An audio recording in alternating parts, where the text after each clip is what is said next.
Hey guys, my name is Chad, and this starts our brand new thing that we're going to do online called Ask Chad. It's where you get a chance to ask me, Chad, questions. They can be any questions. They can be fun questions, silly questions, weird questions. It could be questions like, what kind of pet do you have? Or they could be like serious questions or hard-hitting questions about what's going on with the coronavirus, or what does the Bible have to say about this? If I have answers, I'll give them to you. If I don't, I'll tell you I don't. And today, we're going to start by asking the questions that you guys asked, and a lot of the questions, to be honest, were about the coronavirus, which was not surprising. So we're going to start with the lighter questions. The first question I got was, Chad, where can I buy Clorox wipes? I don't freaking know. But I will say this, I do actually know where I found a Clorox wipe just recently, or I found Lysol wipes. I found this just the other day at the Weis Markets. It was a grocery store in our town. When I walked into the aisle, I looked and I saw that there was 3 of these small containers. I only got one of them because here's what happened. I walked at the aisle and I see 3 containers, and an old lady's at the other end of the aisle, and she sees the 3 containers, and we both looked at each other. It was like a Western. I half expected to see a tumbleweed come past. And we both knew what we were gonna do, and we like raced for it, and she just got there quick.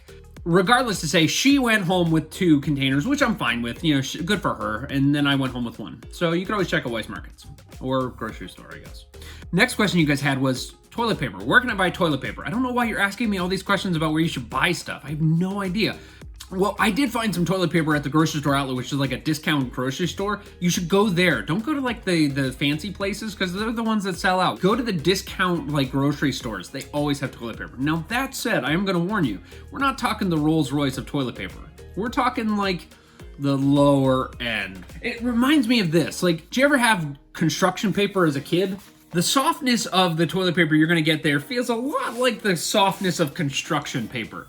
I'm not saying that it's gonna ruin your day, but it's definitely not gonna make it better. Next thing I got asked was, how do I make hand sanitizer? Well, lucky for you, I did a Google search and I found out how to make hand sanitizer, specifically Bath and Body Works hand sanitizer, which is really exciting. So here's the key. First, you start with a bowl and you start with 1 part hand sanitizer, and then you have about what I think is about 20 parts glitter. So you're going to take the glitter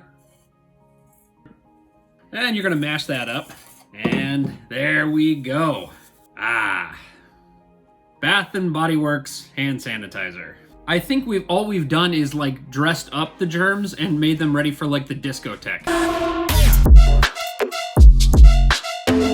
So don't do this. Okay, now on to some more hard-hitting questions. One of you asked this as, what do I do to alleviate tension in my home? I'm imagining whoever asked this is feeling tension because all their family is alone together in a house and they can't leave. Here's what I would say about the tension at home. Use your words wisely. The best thing you can do to alleviate tension in tense situations is be careful with your words. The Bible says that a gentle word will turn away wrath, which basically means sometimes tensions, when they rise, using a kind word can make things a whole lot better. So this is not a good time for your sarcasm. It's not a good time for your moodiness, or it's not a good time for, you know, your kind of punchy, no, I'm fine. You know, it's not a good time for that. It's a good time for you to be kind and patient. Also, show your kindness through actions. That would be huge. Like, take the dog out for a walk. I mean, the poor dog. He's not used to you guys being home. He doesn't like it any more than you do. So take the dog for a walk, or take the garbage out, wash the dishes, do whatever. But you can alleviate tension through your actions by watching your words, choose carefully, and do some kind things. It really helps. Another person asked, what can I do to help because my dad might lose his job? That's a tough one. And obviously you can't help your dad not lose his job. And I think I want to say from all of us that I'm sorry. I'm really, really sorry. I'm sorry that we're all going through this. I know I have friends that not just the husband, but both the husband and wife lost their job.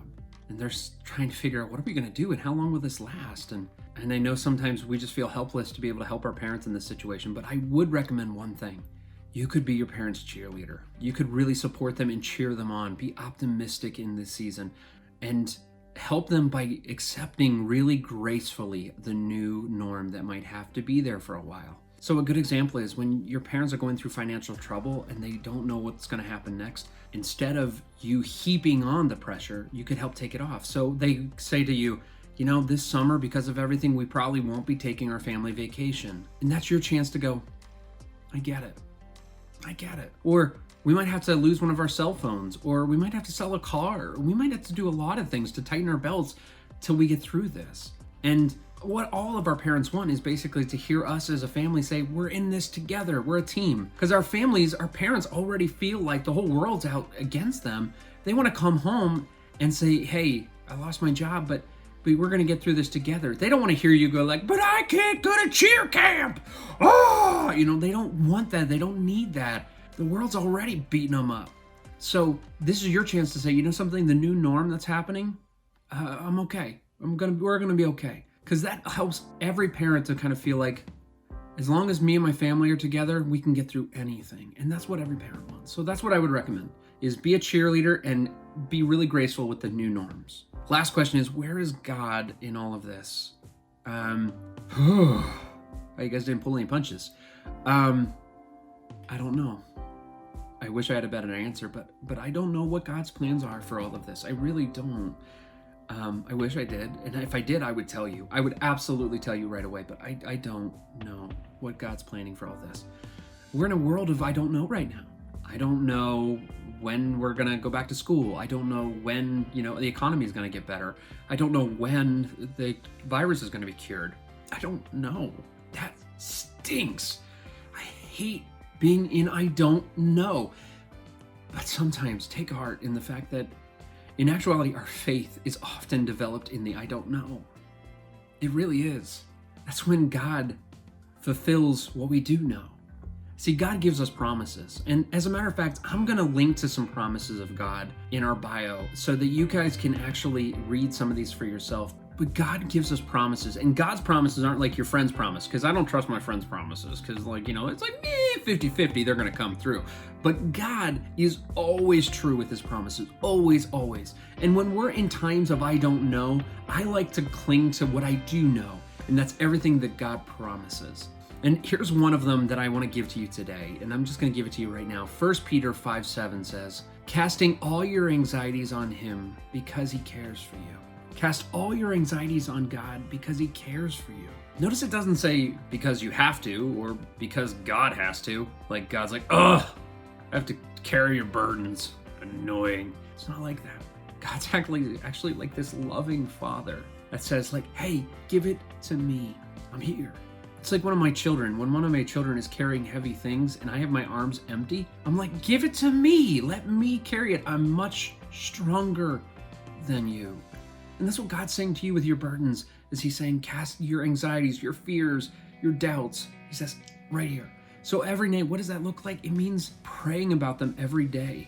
Whenever you feel those fears, you give them away. And it's not a one-time thing, but every day when God is sorting through this with you, you just kind of say, God, I just found out that we're going to miss school for another week. You give it to God. When your mom and dad lose their job, you give it to God. And then when you have those doubts again in your mind at bedtime, you give it to God. It's an ongoing thing. And God says every single time he's there. The other promise I want to give you is this, and I love this passage, is Hebrews 13:5-6. It says, I will never leave you. This is God talking. I will never leave you nor forsake you. So we can confidently say, the Lord is my helper, and I will not fear. What can man do to me? God flat out promised you, I will never leave you. Never. So even in the midst of all this crisis of coronavirus, God says, I'm right here. I'm not going anywhere. So you can't do anything to get rid of God. You can't. You can't run anywhere too far, climb any mountain too high, or be in any kind of trouble too deep that you can't have God's love right there, because it's always there. So when we're in seasons of, I don't know, just cling with white knuckles, cling to what we do know, which is that God loves us. There's nothing that can separate us from God's love. Nothing. We are loved unconditionally. And then he says, give me your problems, give me your burdens, give them to me every day. It's not going to make everything go away. It's not going to always make things feel wonderful, but it is going to help alleviate knowing that our God is in control. So my promise to you is we're also here for you. We're a family. The church is not a building, it's a people. So let us know your prayer requests. Talk to us. Talk to your campus director, talk to a staff member, talk to a friend, talk to the church. The church is a people, and we're all in this together. We love you guys, and we're going to be here. And when we're all through this, we're going to celebrate what God's done and all the wonderful stories we have to show from this. But until then, we'll keep praying and looking to God for good. I love you guys, and we'll see you next week.